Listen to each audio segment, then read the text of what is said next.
Salmo 85, mis hermanos. Quizás en algunas ocasiones, mis hermanos, nosotros somos llamados a hablar de la palabra de Dios. Hay veces que nosotros no necesitamos tener un tema muy elaborado sobre las cosas, simplemente leer y pedirle al Señor que nos dé discernimiento sobre su palabra, porque es lo importante para mi vida. A mí no me edifica solamente tener la escritura y leerla. A mí me edifica el entender la palabra y ponerla por obra en mi vida, ¿verdad? Eso es lo que a mí me edifica. Entonces, cada vez que nosotros abramos la palabra de Dios, cada vez que nosotros vayamos a la escritura, cada vez que nosotros clamemos por entendimiento de la palabra de Dios, pidámosle al Señor que nos dé ese discernimiento y que nos ponga ese valor para afrontar y para ver las cosas como tienen que ser en nuestra vida. Porque cuando el Señor habla, es el Señor hablando a nosotros. Cada vez que nosotros abrimos la palabra de Dios y leemos aquí, dice, fuiste, por ejemplo en el Salmo 85, dice, fuiste propicio a tu tierra, oh Señor. Es el Señor el que está hablándote a ti hoy. Es el Señor el que nos está abriendo el entendimiento para que podamos comprender las Escrituras, tal cual como lo hizo con los apóstoles, ¿verdad? Porque los apóstoles, si ustedes lo recuerdan, los apóstoles, dice la palabra de Dios, que fue hasta cuando el Señor les abrió el entendimiento que ellos pudieron comprender las Escrituras, ¿verdad? Entonces, ¿será que ellos no conocían las Escrituras anteriormente? ¿Será que ellos realmente no sabían, no habían leído? Pero hay algo muy importante dentro de esta parte, y es el hecho de que ellos pudieron ver al Señor Jesucristo en las Escrituras.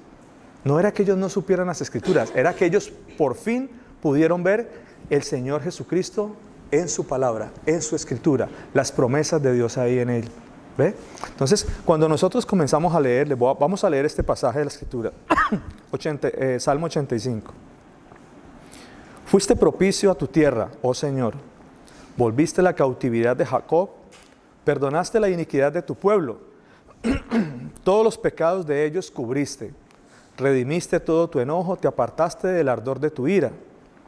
Restáuranos, oh Dios, de nuestra salvación, y haz cesar tu ira sobre nosotros. ¿Estarás enojado contra nosotros para siempre? Qué pregunta esa, ¿verdad?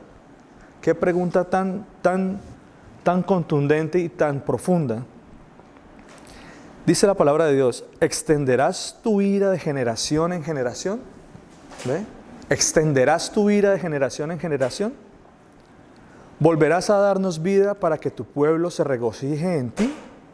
Muéstranos, oh Señor, tu misericordia y danos tu salvación. Escucharé lo que hablará el Señor Dios, porque hablará paz a su pueblo y a sus santos. Para que no se vuelvan a la locura, ciertamente está su salvación a los que le temen, para que habite la gloria en nuestra tierra.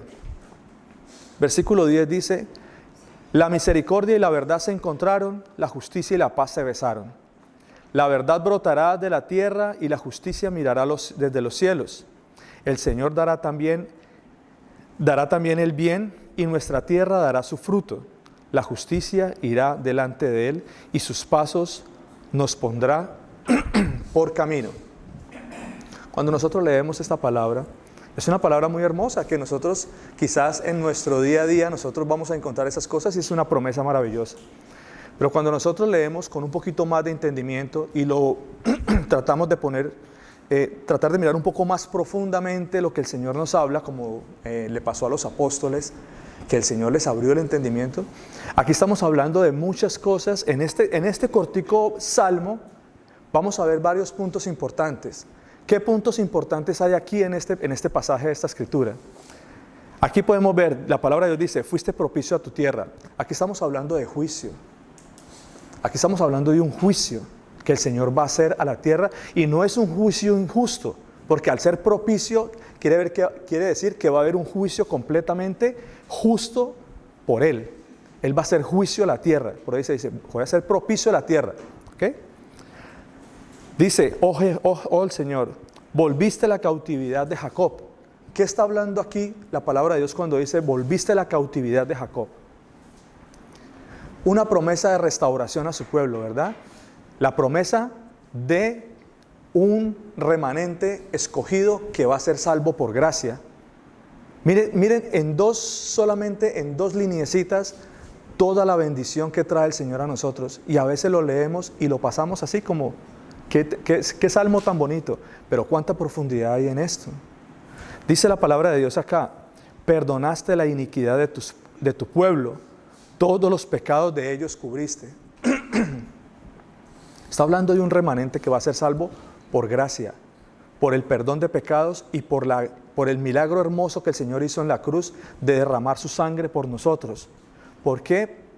Cuando nosotros miramos, por ejemplo, en la ley, ¿qué era lo que representaba el derramamiento de sangre? La palabra de Dios dice en la ley que sin derramamiento no hay remisión, ¿cierto? Sin derramamiento no hay remisión. Ese es el verdadero significado de la sangre de Cristo, que se derramó en sacrificio a Él mismo.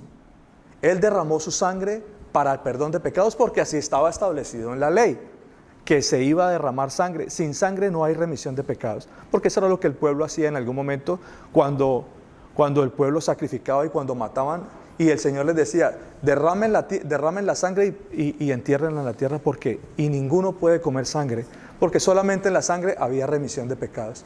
Eso era una pequeña muestra de lo que el Señor Jesucristo iba a hacer por nosotros. Aquí lo dice claramente, ¿verdad?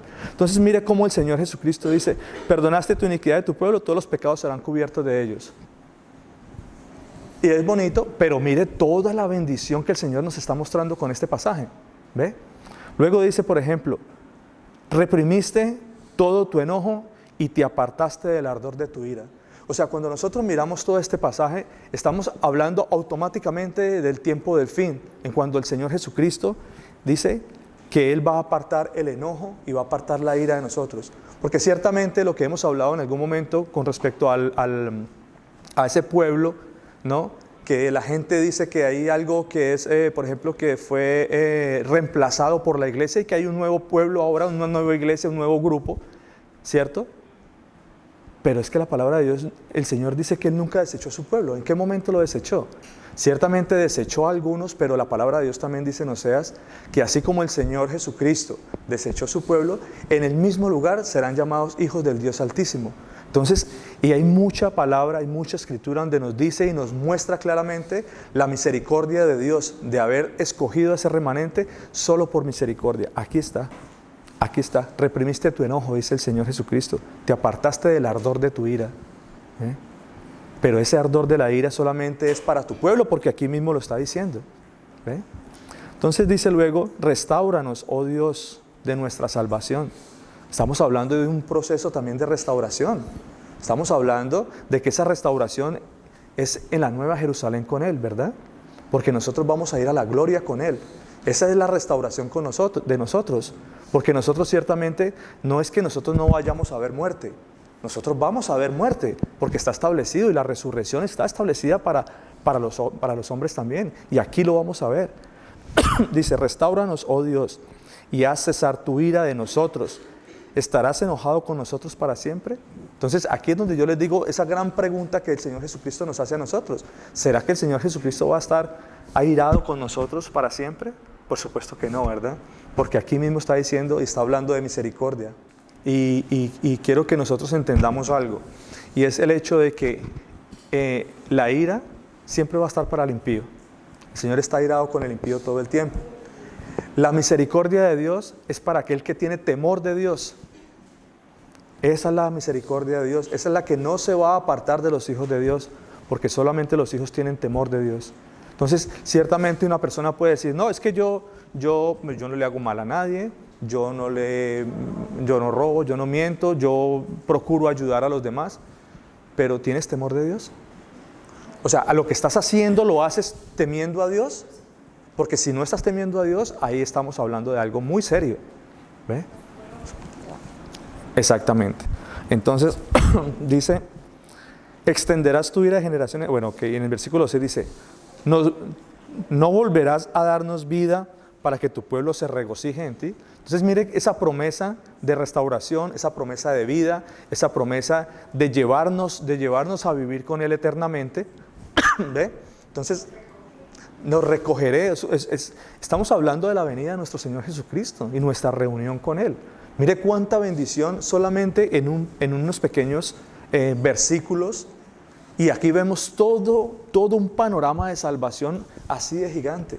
Aquí lo vemos solamente en un solo salmo. En un solo salmo. Entonces, ¿cuánta bendición va a venir a nuestra vida si nosotros cada vez nos preocupamos por entender cada vez más y más y más la Escritura? ¿Ve? Dice la palabra de luego acá, muéstranos, oh Señor, tu misericordia y danos tu salvación, dice. Escucharé lo que hablará el Señor, porque hablará paz a su pueblo y a sus santos. ¿Ve? Escucharé. Nadie llama anatema al Señor Jesucristo, ¿verdad? Nadie llama Señor a nuestro Señor Jesucristo si no es por el Espíritu Santo. El Señor va a poner el Espíritu Santo en nosotros, va a poner la santidad en nosotros, para que nosotros entendamos todo este proceso, todo lo que nosotros y las promesas de Dios en nuestra vida.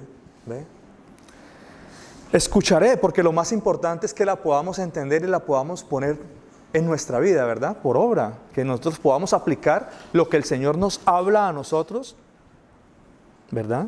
Dice, porque no se vuelve a la locura, ciertamente cercana está tu salvación a los que le temen, porque habite la gloria, para que habite la gloria en nuestra tierra. Eso es básicamente lo que nos estaba hablando mi hermana Alison también ahora. La misericordia y la verdad se encontraron. Ahí está el Señor Jesucristo. Es la verdad. Y Él va a aplicar su misericordia sobre nosotros. ¿En qué momento va a suceder todo eso? ¿En qué momento va a suceder todo eso? En la Nueva Jerusalén, en el día del juicio. Cuando Él venga a juzgar la tierra. La justicia y la paz se besaron. Ahí donde vemos todo ese panorama que el Señor Jesucristo nos está mostrando acá, ¿verdad? Justicia y paz se besaron. Es una analogía que el Señor usa de una manera muy hermosa para mostrarnos que va a haber justicia sobre nosotros. Pero la justicia se va a aplicar por medio de la verdad, y Él es la verdad, porque Él pagó por mis pecados, porque Él no va a hacer un injusto juicio, ¿verdad?, sobre las cosas. La verdad brotará de la tierra, dice la palabra de Dios. Aquí en este punto, en el pasaje 11 y 12 y 13, está hablando de resurrección, mis hermanos. La verdad brotará de la tierra y la justicia mirará desde los cielos, dice la palabra. El Señor dará también el bien, dice, y nuestra tierra dará su fruto. Ahí estamos hablando no solamente de que va a haber una promesa para nosotros en nuestro caminar en el día a día, que el Señor va a dar fruto a lo que nosotros hacemos, ¿verdad?, por medio de la obediencia en el Señor, sino que aquí también la palabra de Dios me dice que la tierra dará su fruto y la justicia irá delante de Él, y sus pasos nos pondrá por camino. Aquí estamos hablando del día de la ira del Señor, cuando el Señor nos rescate de toda esta gran tribulación que va a haber, y el Señor, dice la palabra de Dios, que los muertos resucitarán primero, ¿verdad? Aquí dice que la tierra dará su fruto. Yo no sé si ustedes han visto la palabra de Dios en Oseas, donde el Señor habla de Jezreel. Jezreel es